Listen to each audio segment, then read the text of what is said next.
Florida, and we're here live on YouTube. Yay, you can see us, Eric and myself, Karen Curtis. And it's on the Condo, Craze, and HOAs channel. Make sure you like us and ring the bell and do all that good stuff. So again, I'm Karen Curtis with attorney Eric Glazer from Glazer and Sachs. He's board certified, one of a handful of attorneys in the state. Is board certified by the Florida Bar in condominium and plan development law, and he has a firm with attorneys in Fort Lauderdale and Orlando, and we're here each week to answer all your calls and emails about the issues that make life in your condominium or HOA absolutely crazy from 1 minute to the next. You know how it is. And we'd love to get the phone lines going early. We already have some people. Oh, they're already full. Oh, my gosh. Or you can go over to our chat box on our YouTube channel, because the number to call is 877-850-8585, toll free, wherever you are in the world, or visit us again on our channel, Condo, Craze, and HOAs on YouTube. Eric. Hey, good morning, everybody. You know, I know they can see us on YouTube, but I was told many times I got a face for radio. I don't know what that means. But and a voice for newspaper. I'm just kidding. Mean. Okay, anyway, if you're a fan of the show, just don't forget to do two things, to subscribe to two things. Number one, of course, like Karen was saying, the Condo, Craze, and HOAs YouTube channel, where, of course, you can see us live. And not just that, you can watch any previously recorded episode. And that makes it great, like a podcast, just like that. And, of course, join our email list at condocrazeandhoas.com. By joining each week, you can get emails about the show, our blog, our free seminars, our newsletters, updates on the law, and a whole lot more. We got about 10,000 people on that list, and it keeps growing. Wow. Of course, we do a blog every single Monday morning. Tomorrow's topic, and we can, by the way, I'm sorry, you can find it at condocrazeandhoas.com. Again, condocrazeandhoas.com. Tomorrow's topic, when the going gets tough. And we're going to talk about that today, and it's really going to be all about how difficult it's going to be to get volunteers for your board, or for people to remain a member of your board of directors in a condo. I mean, it's going to become pretty close to impossible, Karen, and we'll talk about that. I don't know. Some people just are, gluttons for punishment. Right, and right. They want the attention, and they want to do it and run everything. And love it. Yeah, and some people just really love it, and they really no matter what, helping their buildings. So that's right. True. There's always going to be those kinds of people. But if you see what's in store for the average board member, wow, it's going to be really tough, and we'll talk about that in a minute. It's always been difficult to get volunteers to be on the board, even when times are good. Yes. And the building made repairs and they have some money in the bank, you still can never count on owners to volunteer for a position when, on their best day, they're going to be second-guessed and criticized, right? I mean, yeah. You live with that all day long. Why bother? Yeah. You're always the bad guy. Exactly, but, it's always touch and go as to whether an election will even be required, because most condominiums, there's not enough volunteers. Yeah. So it just rolls over. Yeah. Yeah, exactly. The job Maybe it's because the job doesn't pay too much. Doesn't pay anything, right? Well, if you thought it was hard to get volunteers for board meetings before, you ain't seen nothing yet. Members of the board starting in 2025, and perhaps some boards getting a jump on the new laws. They know that they're winning any contests by serving on the board, especially when they prepare the association's annual budget. I mean, they're going to be sitting there at these meetings, and these new board members are going to be the ones who have to tell the members of the community that their monthly assessments are about to skyrocket, right? Oh, my God. Due to all these things. Think about it. They're at the meeting, they're at the, the budget meeting, and they got to tell everybody in the community, guys, here's what's coming, and we don't have a choice, right? Guys, you're going to have to pay for mandatory Phase 1 inspections. You're going to have to pay for probable Phase 2 inspections. You're going to have to pay for massive repairs in order to pass the 25, 30, 40, 50-year recertifications, right?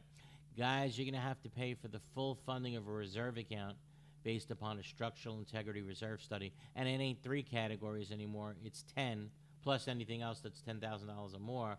And, by the way, no, we can't waive any of this.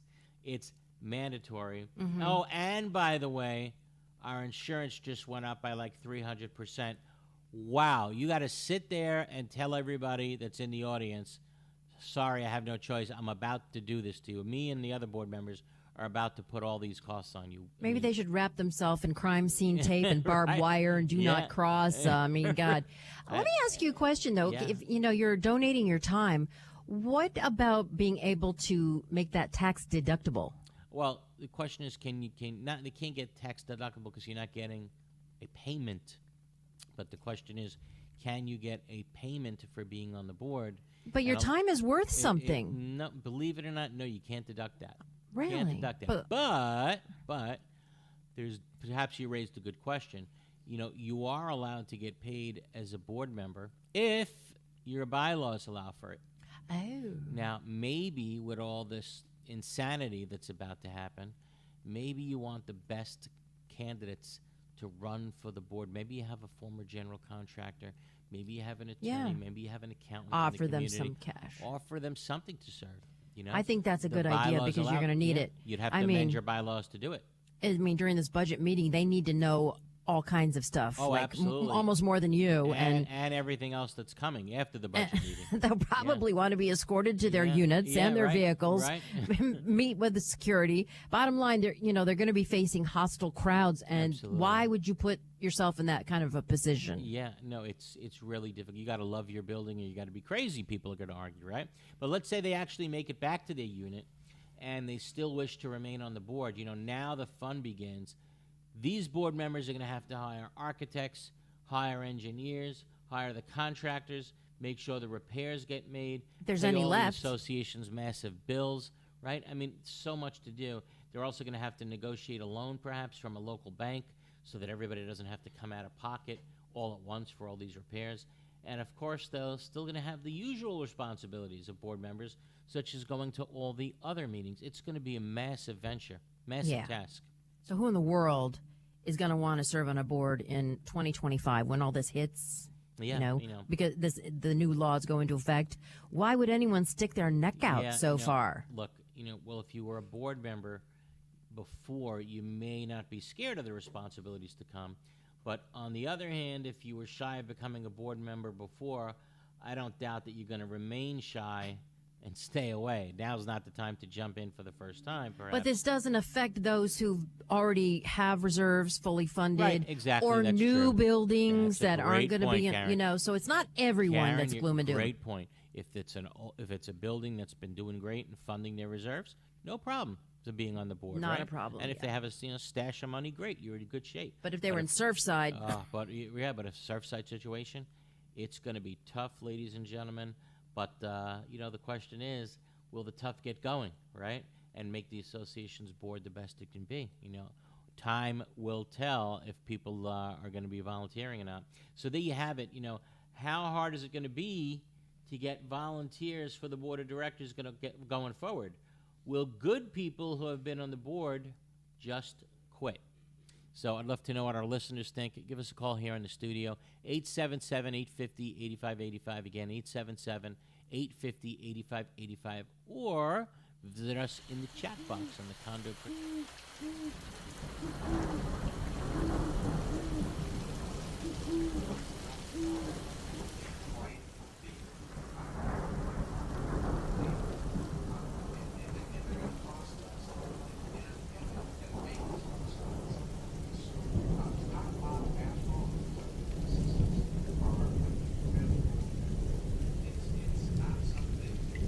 Oh no, an unexpected leak.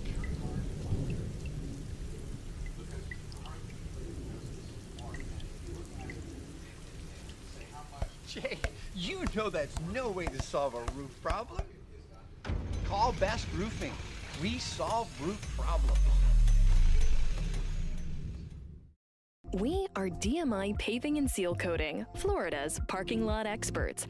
We specialize in asphalt paving and repair, including pothole repair, seal coating using JC7 or polytar, concrete curbs, ramps, and walkways, and striping and pavement marking, as well as ADA compliance. We service commercial properties, including homeowners associations, apartment communities, shopping malls, warehouses, stadiums and arenas, and more. Experience is worth more than anything in an industry like ours, and our staff has decades of it. We have specialized equipment for any job, regardless of size, saving you time and money. DMI has a reputable history. We have been in business since 1956. We serve the state of Florida from 6 locations. Let us bid on your next parking lot project. Visit us online at dmipavingandsealcoating.com.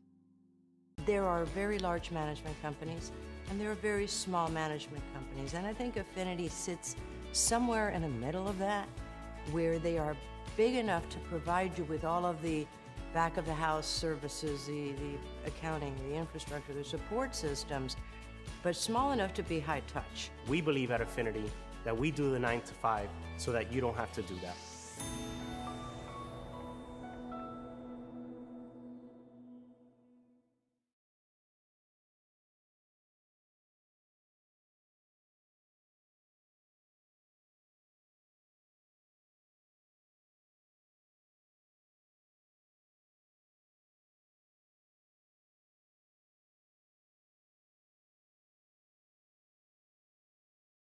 Association law, which is really a big deal. I think that's wonderful because doctors are board certified. You go to if you're going to get a facelift, you want to go to a board certified plastic surgeon. If you're going to get, an attorney for your condo HOA, you want to make sure he's board certified. He knows what's going on, and that's you. Yeah, I think it's a big deal. Just to remind everybody, there's about 100,000 registered attorneys in the state of Florida. Oh, and out of 100,000, think of this, out of 100,000, 195. That's it. 195 are board certified in this area. And for those of you on YouTube, see that degree above my head right there? Yeah. Yeah, well, that's it. That's what you get when you're board certified in But condominium law. that's all board certified across all kinds of specialties, or is that for condo HOA? No, the one above my head is just for condo and HOA. So it's 195 are board certified for that. 195 are board certified just for that. Think about it. Okay. Out of 100,000 lawyers.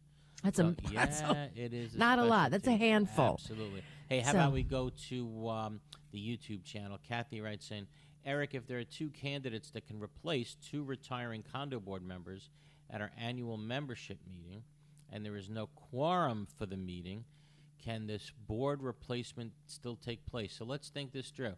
There's no quorum for the meeting, but you don't need a quorum for the election, right? All you need is 20% of the people participating in the election.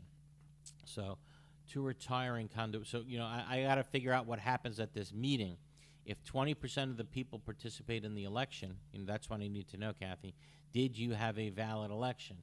If so, right, and there's 2 vacant spots, right, there's 2 vacant spots there, not enough people ran perhaps, then, or 2 people retire at that meeting after being elected, then as long as 20% voted, then I would take the position, yes, absolutely, you can put those people on the board because enough people participated in the election if 20% participated. Okay? All right, phones are stacked, and the phones were stacked 10 minutes before the show. Yeah. So how Thanks about we for go to waiting. Mary in St. Cloud? Hey, Mary.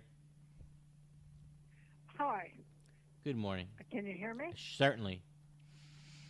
Okay, my question is, without a nomination committee, can the board of a homeowners association be considered illegal No. because they violate the state statute and the deed of restriction? There is no state false. Okay? So,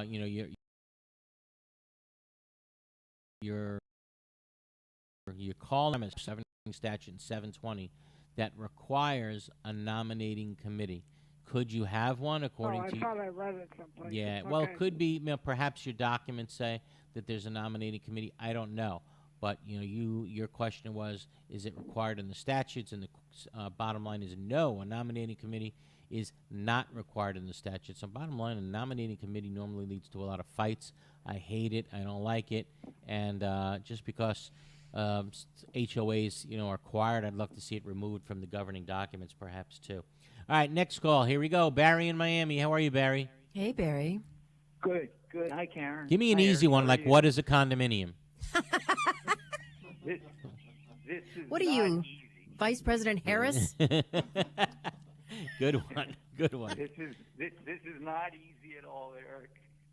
So when I look up structural engineering companies, their bios on the website, let's assume a third of the engineers, the structural engineers, a third of them are licensed engineers. They're what's Right. called a professional engineer. Yep. They have a PE designation. Yep. The other 2/3 are college engineering graduates that have 2 years experience. Yep.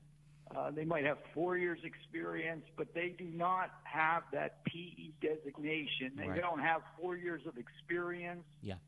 And they haven't passed 2 required exams to be a professional engineer. So Right. my question is, when your building is having its milestone inspection or it's having the visual inspection of the SIRS, all the engineering companies I talk to, these are the presidents and founders of the biggest engineering companies in Florida. Right. They all tell me that all their engineers can do all this work, all of them. They want to use their entire staff. They want to use the person who graduated and has 2 years experience. Right. They want to use everybody to do all this work, and they rely on normal engineering rules that say as long as they sign the report and they supervise that person, that they're allowed to do that. And my question is, what do you think the intent of the condo reform bill is? There's no question in my mind. That's a great question.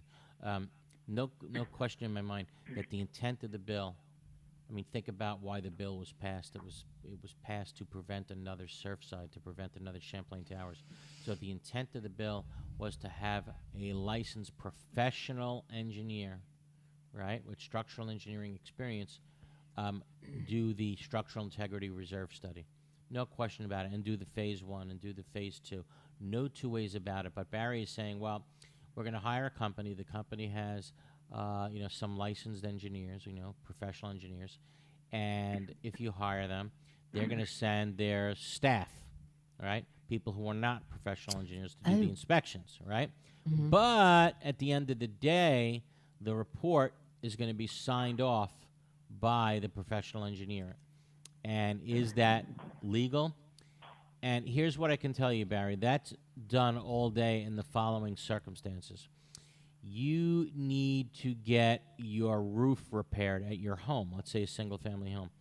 And the only way you're getting it repaired is if a permit is pulled with the local municipality and has to be pulled by a general contractor or a roofing expert, right? Someone who has a roofing license. And they go and they pull the permit for you, right? The expert pulls the permit.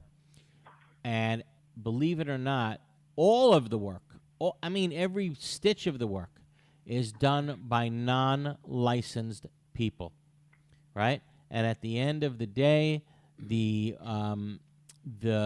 expert who applied for the permit asks for the city, the municipality, to come out and close out the permit. And guess what? It's closed out and it's done. They sign off on it, and absolutely no problem whatsoever. It's like and paralegals. Right, exactly. And the answer is, as long as the professional engineer, as long as the expert took responsibility for the job and technically supervised it. Okay. So that's the way it's done every single day. And Barry raised a great point. And the truth is, if they can't do it that way, then we're not going to be able to do all these inspections. Impossible. So, Barry, I think although the intent of the statute was that, obviously the engineer takes a look at it, I think in the end, before signing off on the report, if I'm a professional engineer, before I put my name on the report, and that's who has to sign it, I'm going to go out, I'm still going to do a walkthrough and make sure everything's fine.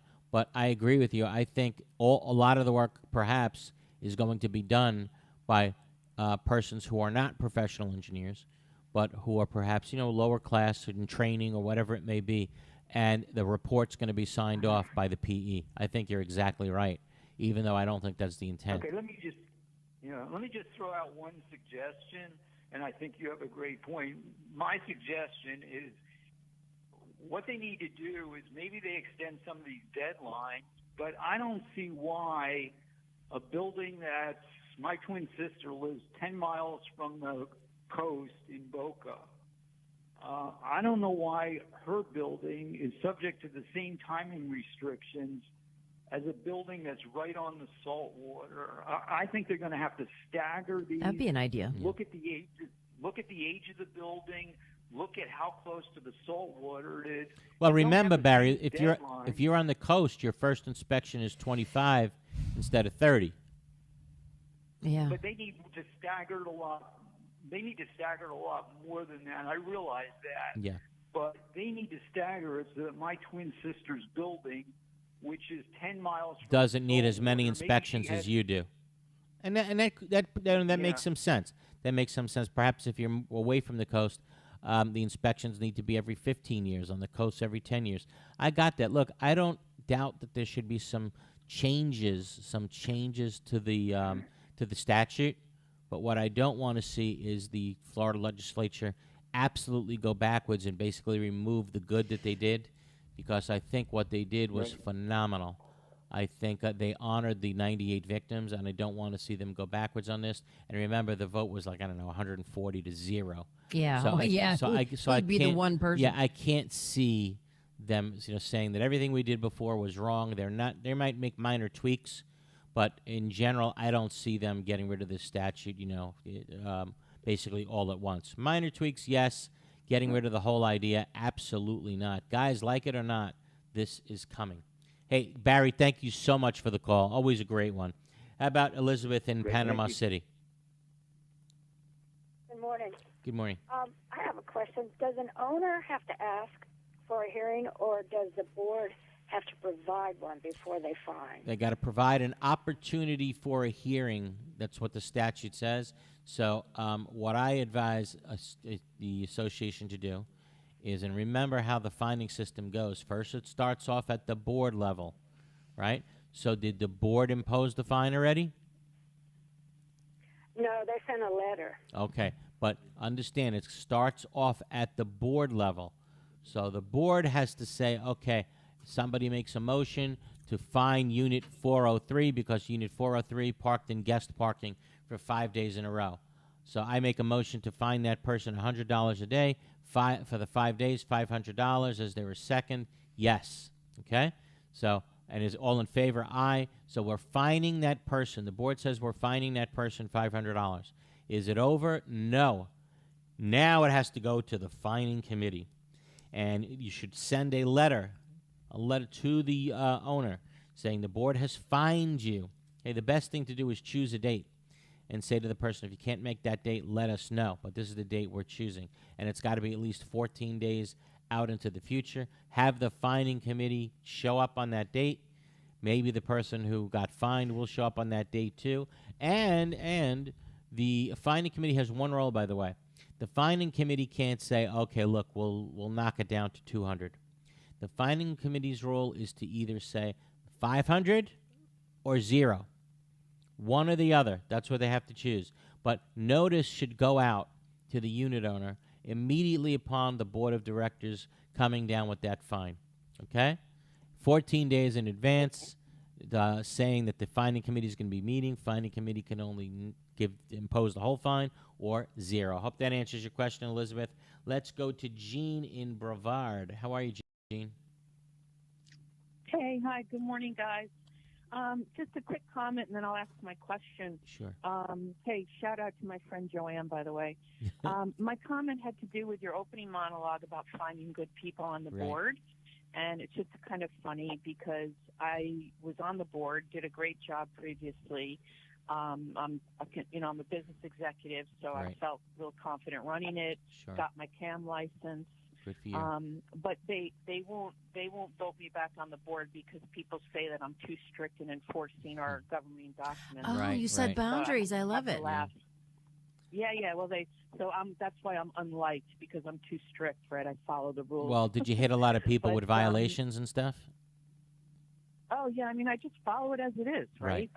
And it's fair and square across the board. Right. Understood. So it's just kind of ironic. But anyway, my question is, Eric, maybe you can help me on this. What do you do as an owner if you've complained to the board via the management company about violations, infringements, whatever, material alterations, common area violations, and the management company replies to you with answers that go completely against what the documents say? Like the management company themselves are not abiding to the governing documents. And, Because- and these yeah. people are licensed camps. Well, the management right? company shouldn't be answering, quite frankly. If some of your questions may require a legal opinion, under a Supreme Court opinion that came down a couple of years ago, CAMs better be careful about practicing law without a license.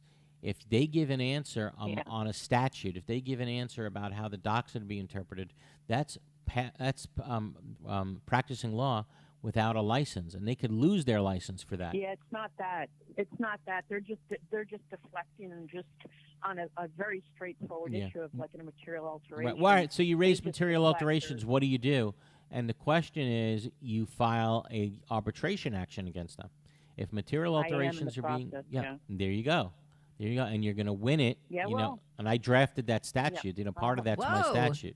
Good job. So, All right. and I'm telling you, if they're going to have to put the property back to the condition it was in before the material alteration was made, and this can be a very embarrassing position for the board of directors, and they kicked you off the board because you're a know-it-all. Well, this is really going to prove that you're know-it-all when you force them to put it back.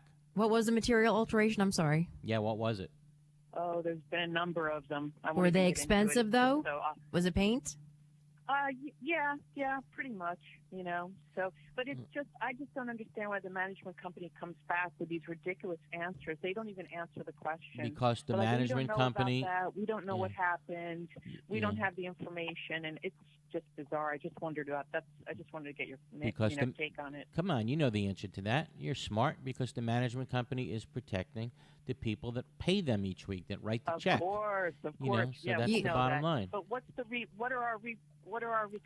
do then to hold the management company responsible? Call Eric. Look, I say what you do really, again, it's not the management company. It's not, I want to be clear, it's not the management company. If material alterations are being made, that's not the management company's fault. That's the board of directors' fault. They're not following the law. Right? So exactly. So you go after the board, you go after the association, just like you're doing. I think you're doing the right thing. Yeah, and you said you got your you said you got your CAM license. You said I did for my own personal interest. Yeah, and we have another person on our chat box on our YouTube channel, Dr. Scott Hewitt. He said, I got my CAM license just so I can become more effective board member. Right, and that's great. Wow, look at that. Absolutely. Way to go. Yeah. But and they won't even bring me on though, you know. So it's kind of hysterical. That's why I had to laugh. That's wonderful show, guys. Love you to death. Thank you so much. Thanks, Gene. Hey, let's do this. Let's take our bottom of the hour break. Taking your calls, 877-850-85. Again, 877-850-8585. Or visit us on the YouTube channel, in the Condo, Craze, and HOAs channel. I always get that tongue-tied. It's okay. We'll be back right after this. Is your condominium or HOA in need of accounting services? Look no further.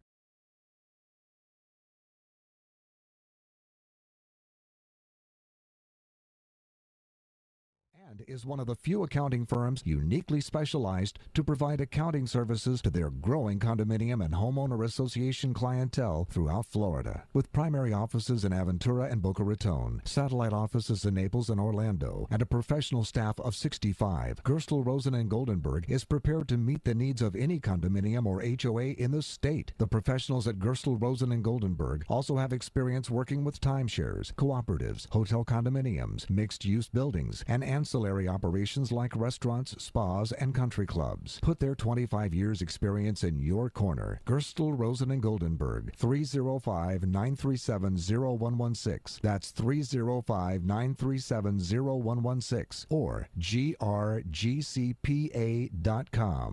Someday, you will need insurance. And for that day, you'll be glad you wrote down Insurco Insurance and Financial Services. Why? Because Insurco virtually insures everything. They're a full-line insurance agency that'll put together the best possible coverage and premium for almost anything. Need homeowners or condo insurance? Call Insurco. Need auto or motorcycle insurance? Call Insurco. How about golf cart insurance or trailer and RV insurance? Just call Insurco for a free quote. They're open every day. From renters insurance, officers and directors insurance, and personal liability umbrellas to all types of business insurance, boat insurance, cancer policies, life, health, and annuities. All you need is InsureCo. Get a free quote. They service Dade, Broward, and Palm Beach. Speak English and Spanish. InsureCo Insurance and Financial Services. It's the only name you need. Office at 14401 West Sunrise Boulevard in Sunrise, inside Edmore Chevrolet. Call 954-846-1206. 954-846-1206. That's 954-846-1206. Need an insurance evaluation, audit, or quotation for your condo association or homeowners association? If so, then you need to speak with our insurance experts at Mack & Waltz. We insure over 800 associations, and we are the clear leader in this marketplace. Mack & Waltz has been in business since 1989. We write insurance on billions of dollars of property values. We are an independent insurance agency representing insurance companies which specialize in condo and HOA insurance. The staff at Mack & Waltz works closely with board members and property managers and regularly attends association meetings to help educate the association about their insurance policies. To learn more about how Mack & Waltz can save you money and improve your insurance program, call now 954-640-6225 and ask for Greg Waltz. 954-640-6225. Mack & Waltz Insurance Group. Let us protect your way. Karen Curtis with board-certified attorney Eric Glazer in Condo and HOA Law. If you have a question, phone lines are full, but when some of them open up, 877-850-8585, or ask your question in the chat box on our YouTube channel, Condo, Craze, and HOAs. Let's take a question from the chat box. George writes, in HOA board meetings for special assessments, I say it requires 14 days and written notice via United States Postal Service or personal delivery, not just informal email, unless the owners have agreed to email. George is a bright guy, always has been a bright guy. So let's look at the statute in 720. An assessment may not be levied at a board meeting unless the notice of the meeting includes a statement that assessments will be considered and the nature of the assessments, written notice of any meeting at which special assessments will be considered or at which amendments to the rules regarding parcel use will be considered must be mailed, delivered, or electronically transmitted to the members and parcel owners and posted conspicuously on the property or broadcast on closed circuit television not less than 14 days before the meeting. George, you're right. Only the people who consented to receive notice by email can get notice of it by email. The rest have to get notice, just like you said, 14-day notice by United States Postal Service mail, okay? How about we go to, who is it, Margaret and Stewart? Hi, Margaret. Yes, hello. Hey, Margaret, how are you? Good morning. Yes, when changing the color of a building, outside and inside, right, shouldn't the owners be entitled to vote on the color choice, or is it board's decision only? Oh, my God, that's the number one material alteration, right? That's the easy one, okay? Making a change to the color of the building, either the inside or the outside, is absolutely 100% a material alteration, and the unit owners have to decide whether or not they're going to allow that. Now, how do you decide what the percentages of unit owners who allow that? You got to look in your governing documents if it says anything about material alterations and what the vote is that's needed. Oftentimes, they don't say anything, or oftentimes they fall back on what the statute says. And the statute says if your documents are silent, the number is 75%. So 75% of the owners have to agree that the color of the building can be changed. If they go through with, and I just said this to the previous caller, if they go through with it, they're going to have to paint the building back if you file suit. Expensive. Yeah. We've already agreed to the change because we had the major construction done on our building. Okay. So you agreed to what? Change the color? Well, yes. I'm confused, Karen. She Yeah, so just what's said the she question? didn't agree. What is your question? Well, okay, they just painted whatever color they wanted. Oh, you agreed to gray. change the color. Now they're going to do, yeah. Yes. Because we had all new stucco, concrete done. Yeah. Concrete work. Well, you know what? You should have voted. Why did you vote before you knew what was actually being going to be put in? That's interesting. That's You what just you're telling me. voted to change the color, but not on a specific Right. color. Why would you do that? I don't understand. Why would you vote on and you agree to something before you knew what they were going to do? No, we didn't really vote. It was in the contract when they were changing the building. It was being repaired. Listen, So it's all new stucco. did you get a vote or did you not get a vote? From unit owners, not in a contract. You know what, Margaret? Call me back when you get your facts straight, okay? Because this is just Okay. absurd. All right. Thank you, John. Oh God, I'll never get that minute of my life back. That's terrible. How about John? How are you in Dania? How are you, John? Good morning, Eric. Good morning, Karen. Morning. Best show on the radio. What's going on, John? Two quick things. Okay, so our board, in HOA, our board decided that they were going to raise the maintenance by 31%. Okay. However, if you look at our governing documents in the covenant for assessments, it clearly says in here that increases are limited to 5% over the previous year.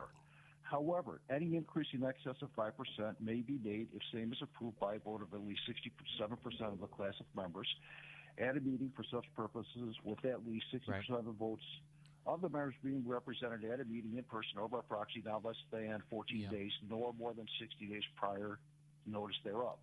If such 60% quorum is not met, then the requirement drops down to 30%. Right.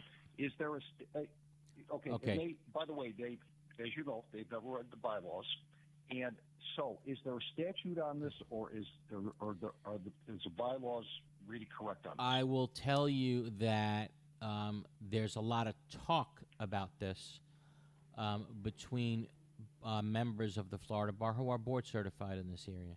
This is a pretty hot topic right now, and because again, repairs are being necessary, and there are a lot of documents that have these kind of provisions in there that say you can't raise the assessments more than 5-10% without a vote of the community. Now, most of us, including me, are taking the position that, wait a minute, suppose the insurance goes up massively, right? And that causes the increases to go up more than 5-10%. Do we need a vote of the community because the insurance went up and put us over the 5 or 10% mark? I don't think so, right? Or security went up, or whatever it may be. And let's talk about repairs.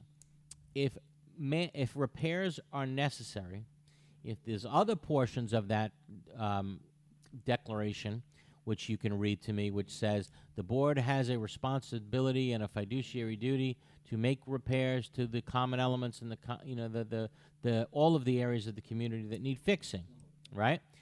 And some of them may be safety issues.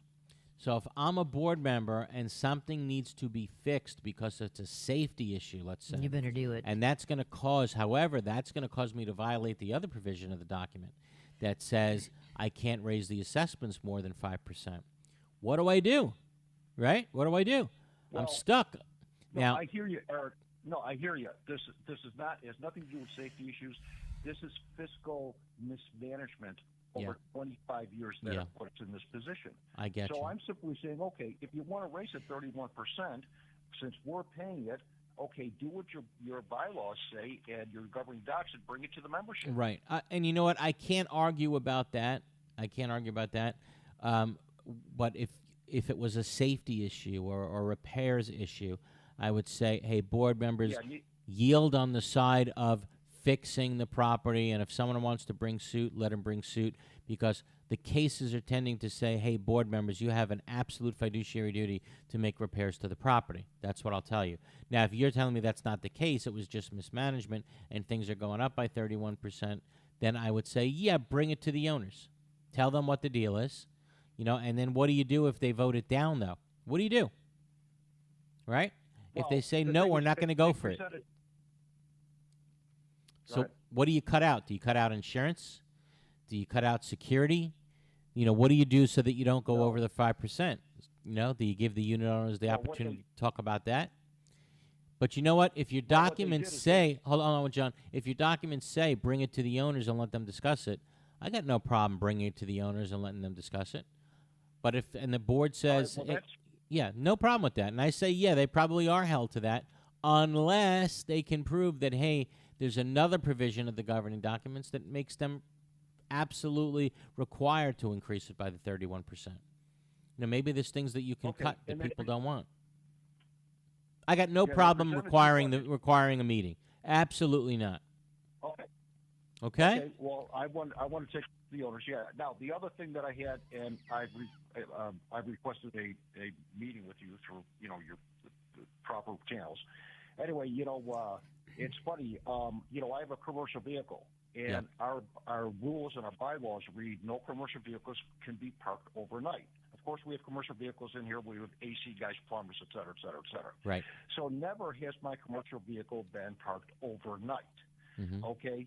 Now, with that, and there are other commercial vehicles in here last night, right now. Vehicles without tags, vehicles with expired tags, vehicles parked down the road, vehicles parked on the sidewalk, all against the bylaws or the governing documents.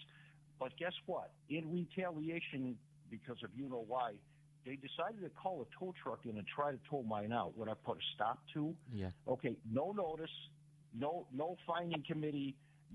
I couldn't, no due process. And guess what? I think they just made a big mistake. Well, is there signs in the committee that allow for towing in the community? Yes. Okay. Do the rules and regulations allow for towing? They do, but they allow for towing. You cannot have the commercial vehicle parked overnight. My commercial vehicle has never been parked here overnight. Wow. They singled me out. So why would they tow it? Why would they tow a vehicle that's not been there overnight? Because you're saying retaliation. It's strictly retaliation. Right. Now, do I bring it in here? Yeah. Do I take it out at in the evening or at night? Yes. Do I bring it back in the morning? Because I'm in and out of my house. Right. Okay. Sometimes I come home during the day and then I go out. But no, there's commercial vehicles parked here right now. Right. Well, nobody got nobody got towed except for me. Well, here's what I do. Very, very simple. Today everybody's walking around with the ability to film everything. So when you bring it, when you take it out, show what time you're taking it out. When you bring it back, show what time you're bringing it back. Keep just a daily log of it on your phone. Right. Just keep taking a video of it. And if they tow it wrongfully, maybe they deem overnight after 5 p.m. and you take it out at 6. Yeah. Who knows? That's the way to do it. No, they don't. I wrote the rules. They don't. Overnight is not defined. Number one. Right. Number two is that I have picture after picture, and you know me, Eric, picture after picture of other commercial vehicles in here as defined by the rules and regulations. Yeah. And I also have pictures of the cars parked, at least 10 violations last night. Right. Probably 20. And they didn't go after those cars. Well, they just towed so you have a good case. Well, I can understand why but you have a great case for selective enforcement. Yeah. Right. Did they actually tow the car out of the vehicle? Did they actually tow the car out of the community? Oh, you stopped it? What? They were about to. They pulled it out of the parking space and they were going to take it off the property. And I ran out with my keys and drove it off. Oh, gotcha. Okay. And by the way, I have a picture of it up on the hook. I can picture John jumping in his car and driving it away while the back wheels are still 10 feet in the air. I can see John doing that. I know John. He's the type of guy that would do that. Absolutely. John, I apologize, buddy, but we got to take our final break of the hour. We're so late. Oh, my God. Keep the calls coming. 877-850. I'll see you this week, hopefully. You got it, buddy. 877-850-8585. 877-850-8585. Back right after this. Is your home looking old, worn out, and in need of a fresh look? Then you need PD Painting to paint your property and make it look like new again. PD Painting will first properly prepare your home and condo and then use only the highest quality paint products. After many years in the painting industry, PD Painting has achieved a reputation for always delivering a reliable and professional finish. PD Painting is fully licensed and insured and offers a 7 to 10 year warranty. Their technicians are expert craftsmen. Let PD Painting handle all the details and then sit back and watch them restore your property and bring back that brand new look and feel. Need a service call? PD Painting will be there on the spot. Need financing? PD Painting can offer that too. Call PD Painting at 888-416-3204. Again, that's 888-416-3204. Go to the website pdpaintinginc.com. Need painting done in your home and community? Contact the experts at PD Painting. This message is for anyone who has taken on the important responsibility of becoming an officer or director in a homeowner or condominium association. It is also for the management companies who work closely with these caring people to make sure things are done the right way. Hello, I'm Gil Pomar, South Florida Regional President for Center State Bank, now the second largest bank based in Florida. Our bank, Center State Bank, has an amazing team of professionals who are exclusively dedicated to the homeowner and condo association market. Your job is not easy. There are repairs and new projects that need financing. There are legal and social issues that need to be understood. There are also technology and servicing issues that your residents want to be improved. Why not choose a bank that knows this business backward and forward? Why not have a local banker who will meet with you face to face whenever it is convenient for you or your board? Center State Bank has over 2,000 associations as customers for a reason. Please give us a chance to earn your business. Call Terry Russo at 954-633-1666 to make it happen. Center State Bank is an equal housing lender and a member of the FDIC. All over the world, people have plumbing problems. These problems can be expensive and destructive to fix. Have you ever wondered if there was a way to take care of your plumbing problems without destruction and an outrageous price tag? Welcome to Pipelining Technologies, Inc., where we specialize in fixing your problems without demolition and minimum cutting by means of pipelining. Pipelining is the ability to take a pipe damaged by root intrusion or long-term deterioration and make it new. By means of inserting an epoxy-saturated liner into the pipe and allowing it to harden or cure, leaving behind a brand new pipe. That sounds great. How can I get pipelining in my home, commercial building, or condominium? Simply fill out our online contact form and a pipelining representative will get in touch with you in a timely fashion, or call us directly at 561-853-5463. Welcome back to the final segment of Condo Craze and HOAs here on 850 WFTL. Karen Curtis with attorney Eric Glazer. And one question that I saw by Mary Lupo in the chat box on our YouTube channel. If we had a 40-year inspection in 2020, are we still required to have an inspection under the new law? Yeah, you'll have your 50 in 2030. Okay. You're good for a while, okay? But they don't have to do a phase 1 and phase 2? No, in 2030. Not for a while. You'll be good, okay? As long as you passed your inspection in 2020. Absolutely, you're fine. Okay, that's the way I see it. Okay, I'm going to answer these in machine gun fashion. Okay. It's Geraldine, do old roofs cause premiums to increase? Absolutely, I can tell you. I have an old roof in my house. It never leaked from day one. I have it taken care of every single year by one of our sponsors, Best Roofing. And I will tell you, again, never gave me a problem. But because it's old, my premium went from $6,000 to $9,000 this year. What? Even though you maintain it? Even though I maintain it because it's an older roof. So the answer is yes. Joan writes in, our property manager has been providing his advice as to whom he believes the unit owners need to vote for. How should this be handled? To me, the way I see it, I think that's a complaint to the DBPR. They should stay out of the election business, and they do it all the time. Jerry writes in, please discuss when, if ever, a convicted felon can run and sit on the board, and what documentation is acceptable to establish that his rights has been restored. I always take the position, can they prove that they voted in an election?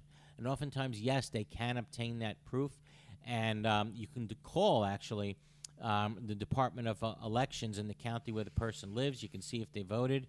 And if they voted, technically, you take the position that their rights were restored, because if it wasn't restored, they wouldn't have been able to vote. Wagadoodle writes in, where can we find the comprehensive report of all new changes to the statutes? How about this? Email me at eric@condo-laws.com, eric@condo-laws.com, and I will be glad to send it to anybody who asks. I also have it up at the website here, 850WFTL. Oh, you do? Yeah. Thanks, Karen. That's wonderful. So how do they get it? 850WFTL.com. There you go. And type in the search box, the condo Thank laws. you so much, Karen. I didn't even know that. Oh, how about we go to Mark in Pompano? Hey, how you doing, Eric? Love your show, man. Thank you. Thank you, buddy. How can we help?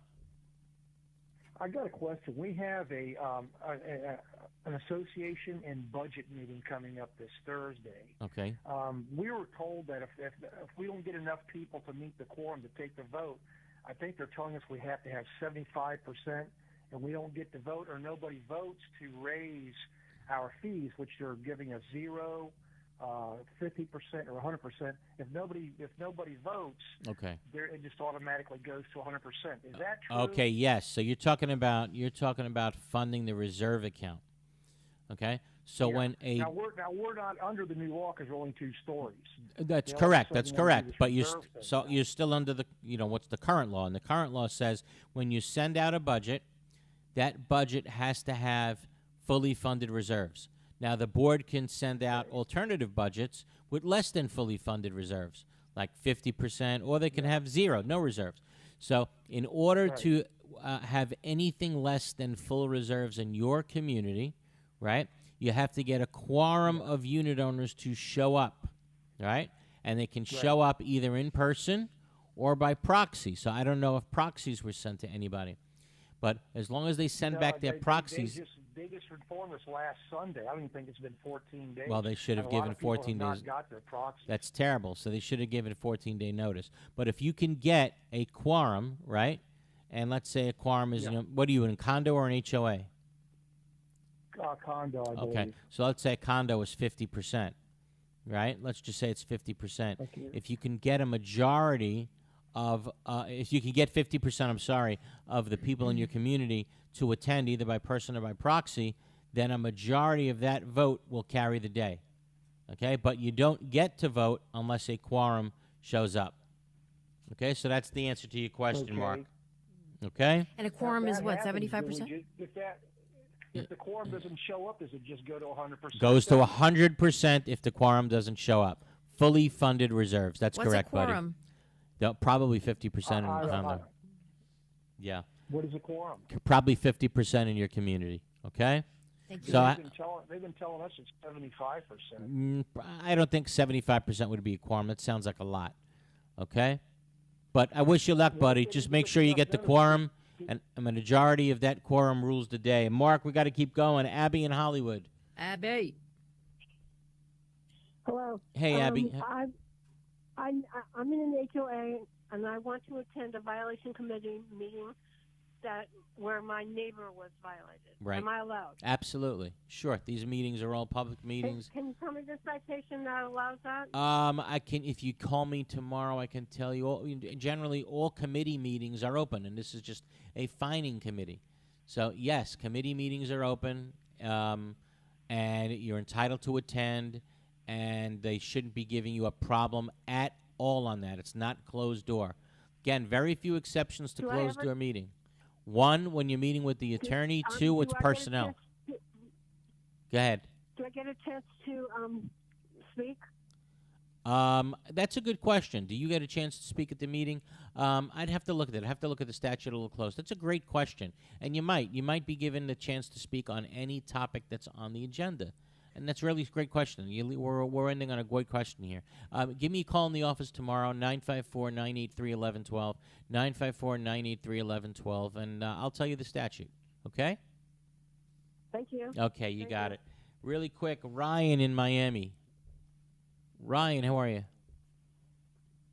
Hey, how's it going, Eric? Thanks for taking my call. Sure thing. What's up? I just wanted to say, just like the recent situation in the hammocks, my association also has a $2 million loan that was taken out by the board that was undisclosed from Popular Bank. Right. It was taken out by the board and the unlicensed property manager, who's also the daughter of the president of the board. And the reason we found out about this is because I have extensive damage to my unit that they haven't addressed, including water intrusion. And we've been demanding access via certified letters according to the statutes for the financial records, and they still haven't turned them over, even after we filed a lawsuit, including a motion to compel. Wow. So my question is, how do we get access to the records and hold this attorney accountable who's been aiding and abetting this board for years? That's the and question, these board too. members of individuals outside of the protection of the association when the DBPR won't help us? Where are you? You're in Miami? Yes, I'm in Miami, Florida. I will tell you that the state attorney's office in Miami and She's the police investigating. department in Miami, they have several Fernandez-Rundle, investigators, Talk to that her. are looking for these things. Talk to her because she's investigating it. I'd love to talk to you about it too. I'd love to see which condominium it is. I'd love to see who's involved, who the parties are.